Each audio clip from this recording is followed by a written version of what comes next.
gabay. So inana po sa ato nga kinabuhi. Kini bitong baha, no? Kanang nahitabo sa Cebu. Naay mga report. Oh, kami ingon din sila nga, adita mo balhinoy kay para sa gabon sa una dili pa ni mulapaw. Signal number 1 dapat sa lataran. Signal number 2 na sa tuwa sa balay, ang baha. O yung may signal number 4 man, super typhoon. Dili pa kamo kalagaw. Adiliway ka dili magkundi mo, di pa ginaunsa. O di? Ingon na muna instinct na nimo nga mga bulapas ginaang balay kay super typhoon na. Wala man gihapon tungod kay nawili sa kapangan. So be contented.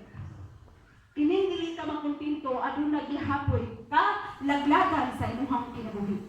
Amen. So gikinahanglan ta nga makontento ta sa kung unsay naa nato. Kung nahigugma ka sa Ginoo, kung gilabaw nimo nga naa gipahari ang Ginoo sa imong kinabuhi, sa bahon nimo mga gagmayng bata, pagkalumoy, muhilag gyud kumutan-aw. Nato yung mama, tugdaw na kayo. Lumoy kayo. Kung nahigugma ka sa Dios mo sa imong anak, diha sa baha. No? Lumoy kayo, no? So dapat gyud kinahanglan nga makontento dali ta mawili sa mga butang. Kay tinuod man na dili man na ako bakak-bakak kay sa dito ko sa sa kani Bicol sa una napuyo. Kag may pa akong mga anak. Mubaha pa gyud dito taga diri. Sus, magbuhan ako nang magulo na ako nga. Dili magtakaw na ta diri na ang baha mo sa mga mangangoy pa tayo mga bata di may ka mangangoy. So magulo na gyud ko nga mabakwit na. Sa may kabakwitan nga hindi pa na bakwit. Oh, bakwit na. So, ana dapat ang mga anak sa Diyos. Kung nahigugma ka sa imong anak, nahigugma ka sa Ginoo, nahigugma ka sa imong anak, sa baha ang anak, samtang masalba pa sa baha. No? Lisod kay pamalandungon nga natrap na silang tanan. Nga dili naman kaya sa rescue, depende lang.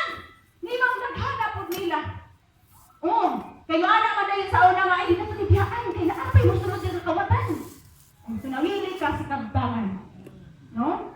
So dili ta kinahanglan nga sa inana nga panghitabo. Mo na gingon ako, nga tanan nga hitabo na ay purpose. No? Mga pahinumdom nato isip kita nga mga anak sa Diyos, mga kaibigan, no? So kinahanglan gyud nga dili ta manghinayang sa atong balay, dili ta manghinayang sa atong mga kabtangan, no? Dili ta manghinayang sa atong himutangan. Kung sa inana na ngasin, watch mo. No? So, gikinahanglan na to nga aduna gihapon tay mga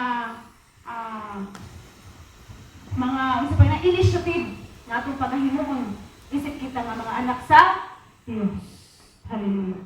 No? Kung ringon din sa Roma 8:28 yun siya nga, and we know that God causes all things to work together for good to them that love God, to those who are called according to His purpose. So, ang tanan nga mga paghitabo, ano na gyud katuyuan, no? Maayo man o dawtan, ano na gyud katuyuan sa ato nga kinabuhi, no? Ano na gyud katuyuan ng Dios sa atong kinabuhi, no?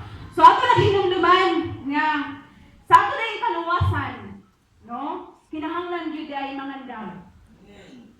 Amen? Kung sa baha pa, kay mamot ka ng baha, mangandam sila kay mo baha. So kita, mga anak man sa Diyos, ang atong ipangandaman mao ang langit. Kay ang langit pa ng atong ipangandaman, ang langit pa ng atong ipangandoy, mangandam tag insakto, mag-invest tag mga insakto nga mga investment diri sa kalibutan. So, dili ta ingon nga simba karon, sunod Domingo ina pud makit-an. Oh. So, congratulations sa atong naakaron nga nagbatinamanon o nagtinun-anay gyud sa pagpangalagad sa atong buhi nga Dios. Amen. So dili niya ako pang unsa, pero karon man gud nga panahona mauna gyud ni siya nagkinahanglan nato nga magtinun-anay ta pagpangalagad. Amen. Dili kay lungag-lungagan nato ang pagpangalagad. Dili kay makita sa Dios nga kung saan man ako pag ilang ikaw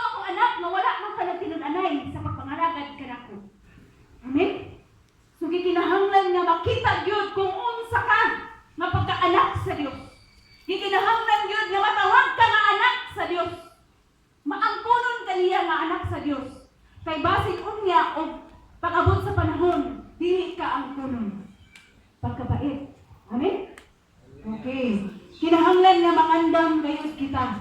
No? Kay basin unya og mabanlas ra pud ta sa baha. No? Dili ta kaadto og langit. No? O gikinahanglan pud nga saman para maabot na to ang langit or makamot na to ang kaluwasan, saman dili saman nga kinahanglan nga makuntinto ta. Sa tugig na ko makuntinto ta. Dili ta mawili kay basin kung dili ta kaabot sa kaluwasan. Kung mawili pa ta ni ani nga